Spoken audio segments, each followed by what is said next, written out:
발표 마저 듣고 뒤쪽에 지금 도시락이 배달이 와서 준비가 되어 있습니다. 발표 다 끝나고 나서 도시락을 하나씩 받으신 다음에 지금 여기 소극장에서는 취식이 안 된다고 하니까 맞은편에 있는 프레젠테이션 룸에 가서 식사하시면 되겠습니다. 네, 그럼 다음으로 홍민정 팀 발표 준비해 주세요.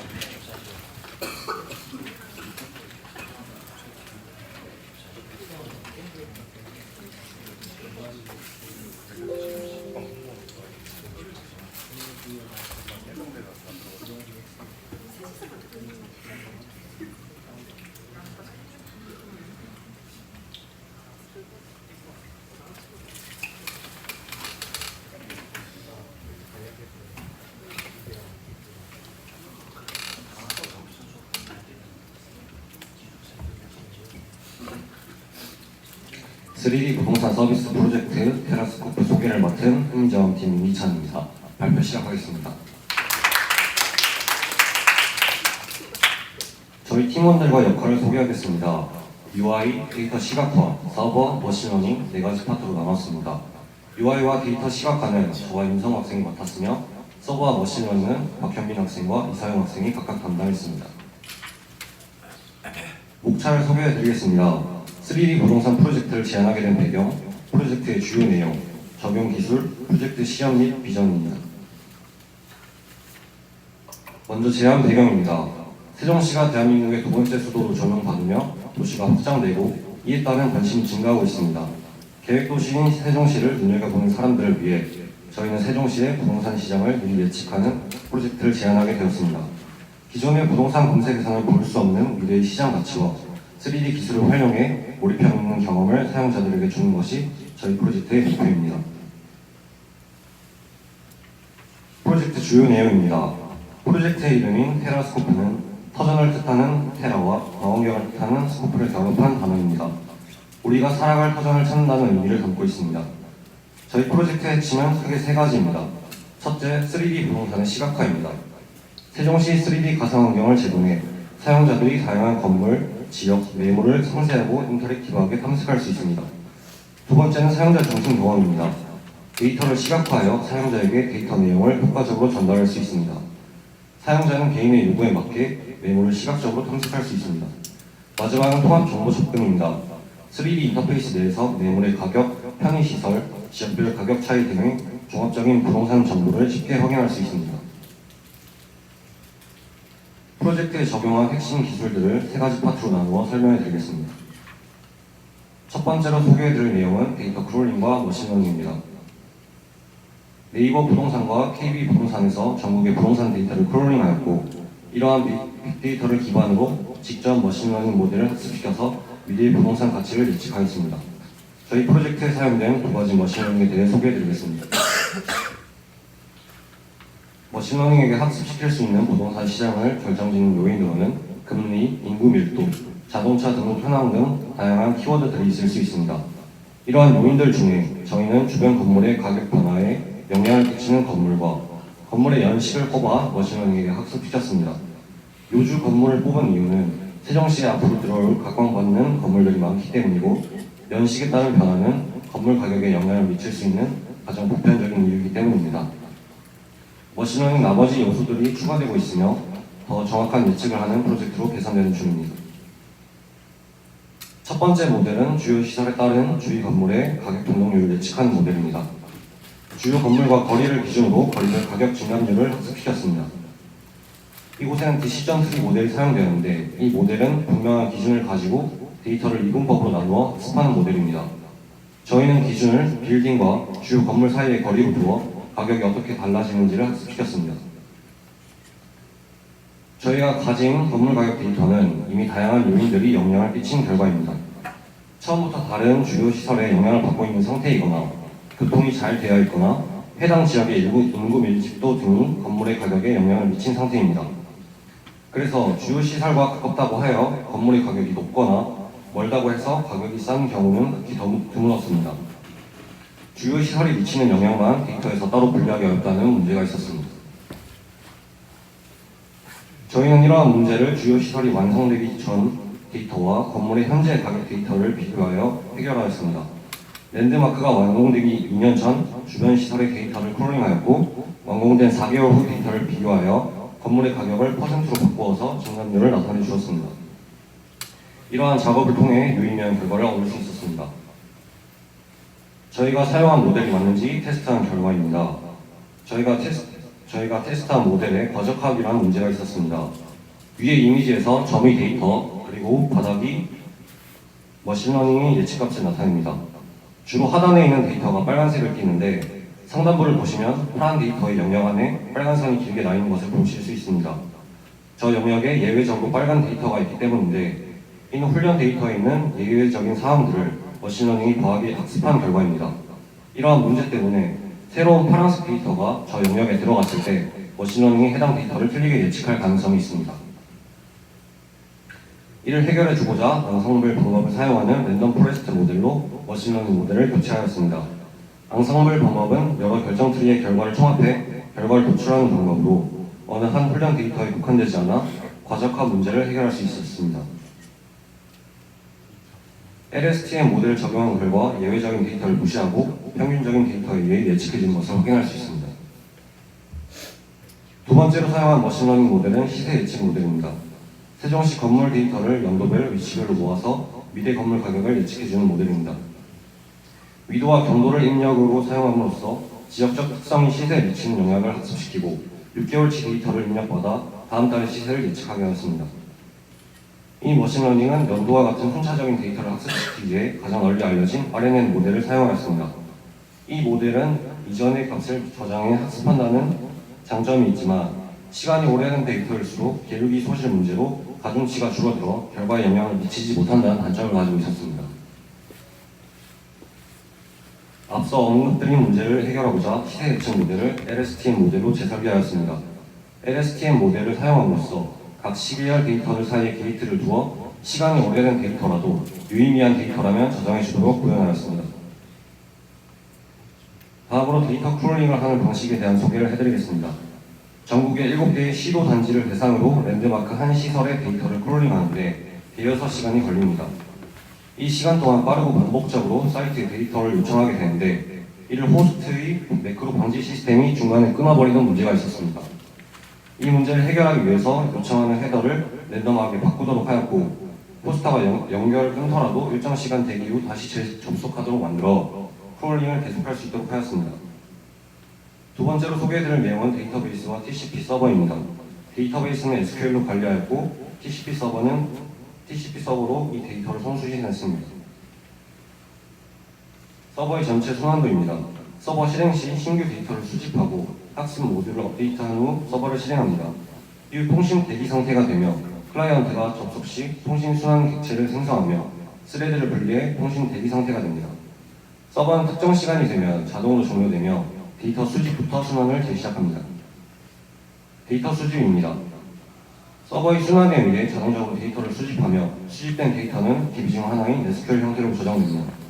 각 테이블은 정규화 과정을 거쳐 프라임 키와 참조 키에 의해 개별 건물을 식별합니다. 데이터 송신입니다. 클라이언트는 서버에게 sSelector라는 구조체 데이터를 보내는데, 해당 구조체의 데이터를 찾는데 필요한 정보를 담아 보냅니다. 데이터 조회에 필요한 정보는 데이터의 태그와 조회 기준값 등이 있으며, 서버는 해당 내용을 통해 데이터를 식별해 클라이언트에 전송하게 됩니다.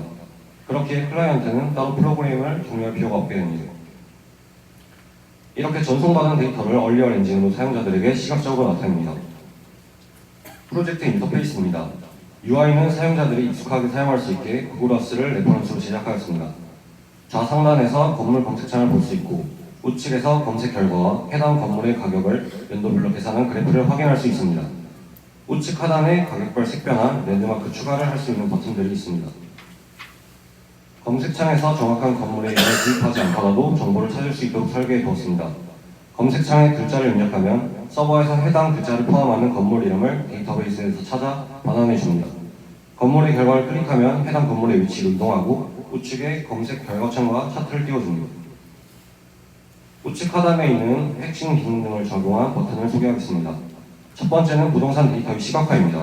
부동산 시세를 사용자가 알아보기 쉽게 시각적으로 나타내는 기술입니다. 먼저 시각화시킬 건물을 벡터로 만들어야 했습니다. 저희 프로젝트는 많은 건물 벡터가 사용되기 때문에 벡터를 일일이 만들기도 관리하기도 힘들었는데 트윈모션을 통해 세종시 도담동 건물 에셋을 가져옴으로써 이를 해결해 주었습니다. 다양한 3D 설계 및 시각화 소프트웨어에서 작업한 파일을 얼리얼 엔진으로 쉽게 가져올 수 있기 때문에 세종시뿐 아니라 전국 도시 벡터의 시각화도 가능하다는 확장성이 있습니다. 그렇게 트윈모션에서 가지고 온 건물 벡터들의 얼리얼 좌표 위치에 데이터에 있는 위치, 위도, 경도를 기반으로 콜라이더를 쏴 건물이 있으면 해당 벡터의 머테리얼이 가격 정보에 따라 변화하는 것을 확인할 수 있습니다. 두 번째는 머신러닝 기술을 이용한 가격 정보 예측 차트입니다. 미래의 부동산 가치를 그래프 형태로 사용자에게 제공합니다.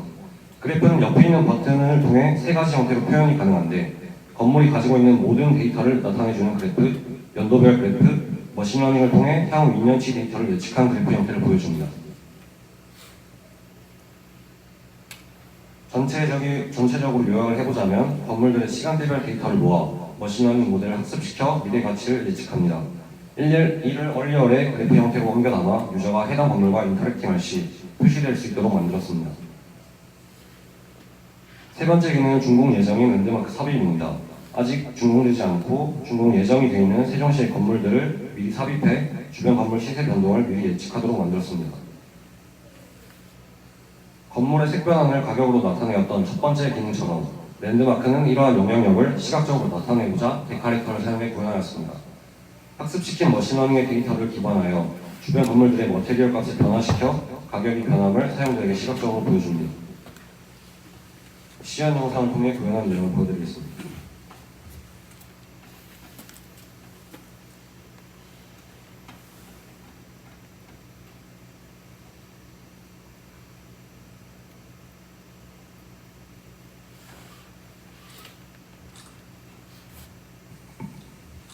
먼저 트윈모션을 통해 가져온 세종시 도담동의 벡터를 볼 수 있습니다. 왼쪽 상단에서 검색을 통해서 저희가 검색을 원하는 건물을 입력하고 그 위치로 이동할 수 있습니다.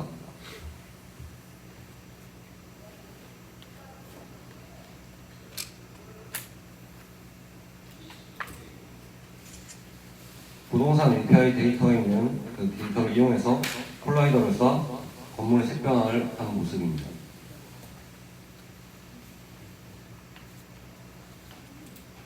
클릭한 건물 같은 경우에는 이렇게 차트를 띄워서 예측 데이터, 전체 데이터, 연도별 데이터를 확인할 수 있습니다.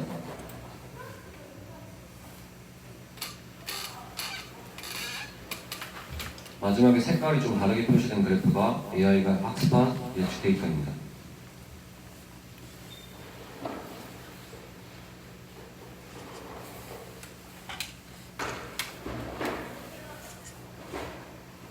마지막으로 데카렉터 생성입니다. 얼리어 월드에 있는 UI를 클릭해서 데카렉터를 생성하고 그 데카렉터가 주변 건물들의 시세에 영향을 끼쳐서 머테리얼 값을 변화시키는 것을 확인할 수 있습니다.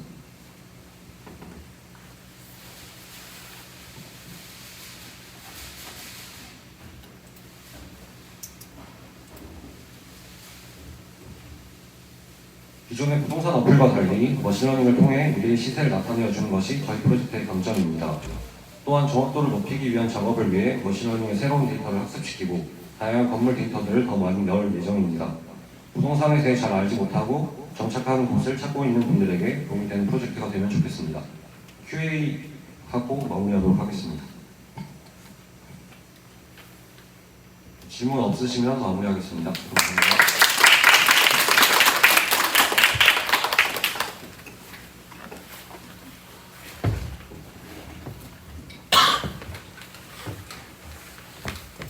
네, 발표 잘 들었습니다. 부동산에 관심 있으신 분들은 이팀에 한번 선택해 보시면 좋을 것 같고요.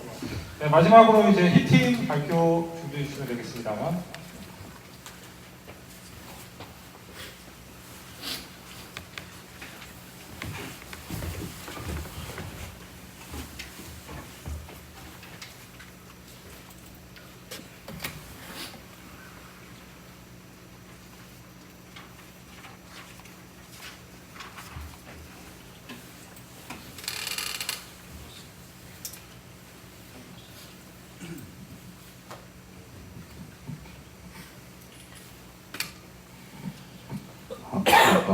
안녕하세요.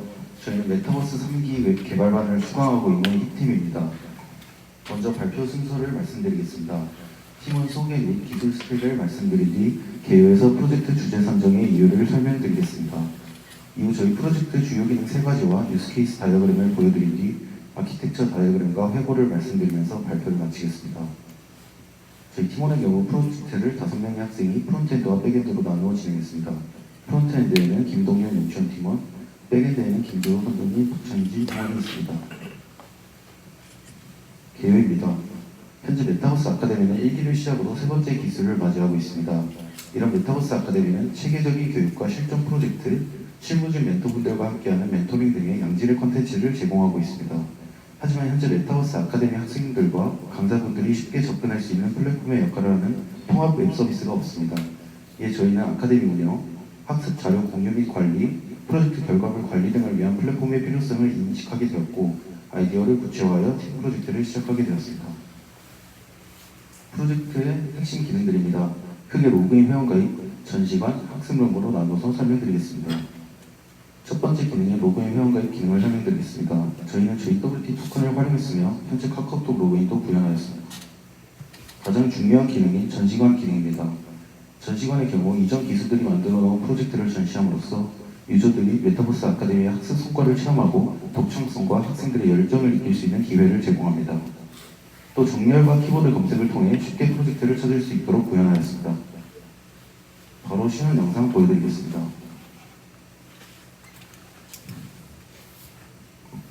최신 순, 오래된 순으로 정렬이 가능하고 기수별로 정렬이 가능합니다. 아트라는 키워드를 통해 아트벤처 프로젝트를 검색하여 상세 페이지로 이동하였습니다. 프로젝트 체험 부분에서 얼리얼 엔진을 웹에서 연동하여 더욱 풍부한 경험을 제공합니다.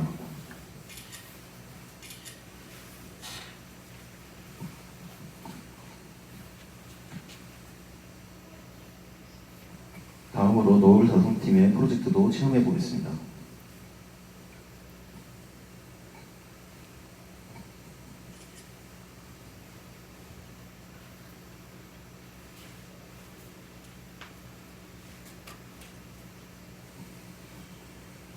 또 리퀴드폴리탄 프로젝트처럼 트레일러 영상을 업로드하여 시청할 수 있도록 구현하였습니다.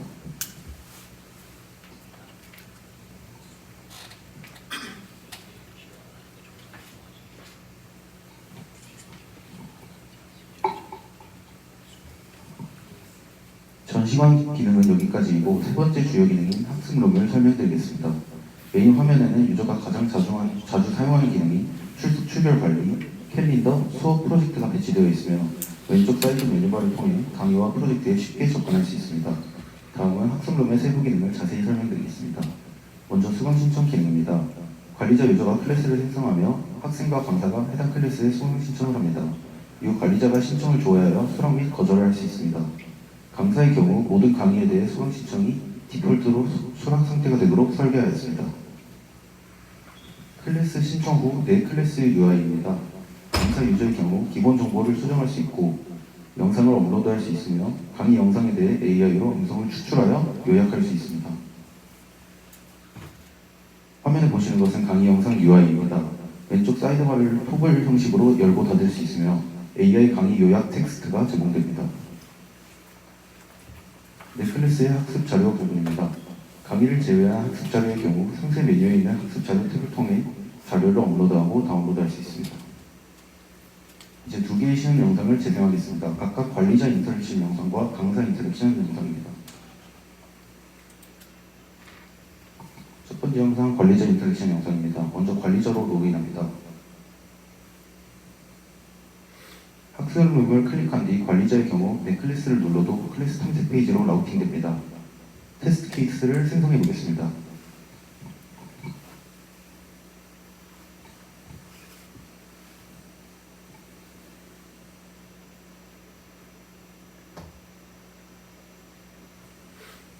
AR, VR반도 클래스를 생성하겠습니다.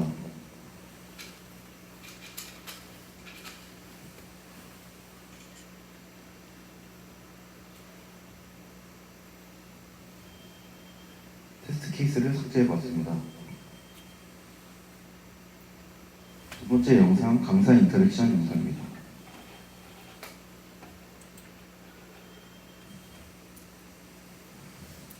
강사로 로그인하고 학습룸을 눌러 내 클래스로 이동하면 자신이 진행 중인 강의를 조회할 수 있습니다. 진입 버튼을 눌러 ARVL반으로 진입하겠습니다. 여기서 강의의 기본 정보를 수정할 수 있습니다.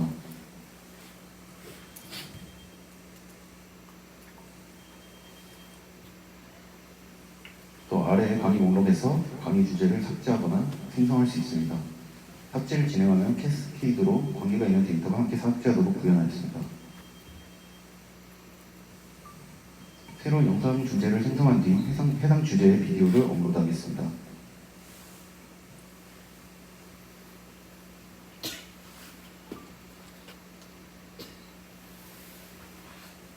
여기서 저희는 STT와 GPT-4 옴니 미니를 활용하여 강의 영상을 요약하는 기능을 제공합니다. 먼저 요약 버튼을 누르지 않았을 때의 인터랙션입니다. 강의를 재생한 뒤 왼쪽 서머리 토글 버튼을 눌러도 요약 정보가 반환되지 않습니다. 다음으로 요약 버튼을 눌렀을 때의 인터랙션입니다. 오른쪽 책 모양의 버튼을 누르면 AI 요약이 진행됩니다. 강의를 재생한 뒤 왼쪽 토글바를 통해 AI 영상 요약 텍스트를 제공받으실 수 있습니다.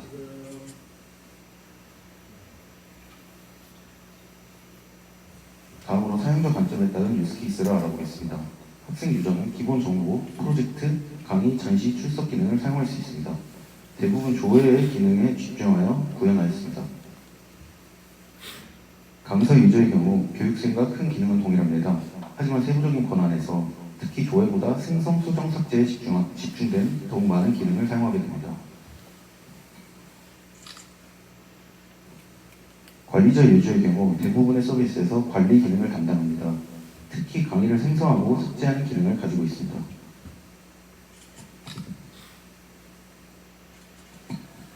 저희 시스템 아키텍처입니다. 저희 시스템은 아마존 웹 서비스 인프라를 활용하며 클라우드 환경에서 운영됩니다.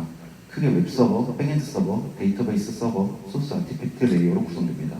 첫 번째 프론트엔드 레이어입니다. 앵귤러 프레임워크를 사용했고 AWS 클라우드 프론트를 통해 서비스를 제공했으며 ACM으로 SSL, TLS 인증서를 관리하여 HTTPS 보안을 적용했습니다. 두 번째 백엔드 레이어입니다. AWS EC2 인스턴스 위에서 Node.js 기반의 Nest.js 프레임워크를 사용했습니다. 또 래치 인크립트 인증서를 적용하였습니다. 세 번째 데이터베이스 레이어입니다. 데이터베이스는 AWS RDS를 활용하여 MySQL을 구축했습니다. 마지막으로 소스 아티팩트인 아마존 S3 계측 스토리지에서 여러 형식의 파일을 관리합니다. 저희는 프리사인드 URL을 발행하여 접근하도록 구현하였습니다. 프론트엔드와 백엔드는 REST 풀하게 설계했고 API를 통해 통신하며 모든 통신은 HTTPS가 적용되었습니다. 마지막으로 프로젝트를 마치는 회고를 말씀드리겠습니다.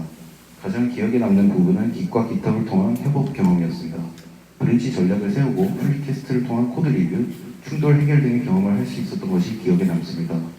또 Nest.js, 앵귤러와 같은 최신 프레임워크들을 학습하면서 순수한 학습의 즐거움을 느낄 수 있었습니다. 특히 객체 지향 프로그래밍이나 동기 비동기 프로그램을 포함한 CS 지식을 깊이 있게 이해할 수 있었습니다. AWS 클라우드 환경에서의 인프라 구축 경험도 매우 값졌습니다. RDS, EC2, 클라우드 프론트 등 다양한 서비스들의 특성을 이해하고 실제로 구현해보면서 클라우드 아키텍처에 대한 이해도를 높일 수 있었습니다. 좋은 경험을 제공해주신 산학단 교수님, 강사님, 멘토님, 그리고 팀원들에게 감사하다는 말씀으로 발표를 마치겠습니다. 감사합니다.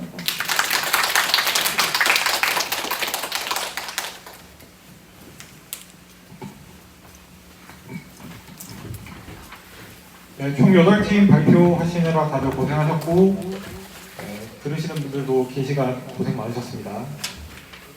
남은 일정은 저희 이제 식사가 있는데 식사하기 전에 사진을 찍고 식사를 하는 게 좋을 것 같거든요. 여기 단체 사진이랑 팀별로 이제 사진 하나씩 찍고 식사 진행하시면 되겠습니다.